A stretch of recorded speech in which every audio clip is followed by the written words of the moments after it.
বলেছে কিছু বলে বাজার লাগবে না, কিছু বাজার লাগবে না, বাজার লাগবে না, বাজারত যা বাজার আনতে পারছি না সাড়িয়া বলে কিছু বাজার লাগবে না, পেট যতদিন আছে বাজার তো লাগবেই বাপু। দেখে আজকে কি কি লিছি, বেটি তো জিভ হয় না বাজার নিয়ে। ও এটা আবার ক্রিম, আর এটা কি কোকোনাট বিস্কুট, আর এটা নারকেল লিয়ে আলিছিল বাপু, কারণ এখন শীতের মাস, নারকেলের পিঠা পুরি আমার গ্রাম অঞ্চলে কিন্তু খাতে খুব ভালোবাসি আমরা। আর এগুলা জেট সাবান তো লাগে।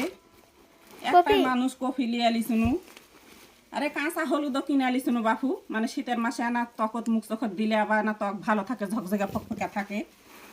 আর দেখেন সে বিশ্ববিখ্যাত একবারে কালাই, মানে আমার গ্রাম অঞ্চলে আবার কুমড়ার বড়ি একবারে বিশ্ববিখ্যাত খাবার, মানে এটা লাগবে। কালাই লিয়ে আলিছুনু 100 টাকা কেজি। আরে চিনিটা বাপু লাগে সব সময়, 1 কেজি লিয়ে আলিছুনু।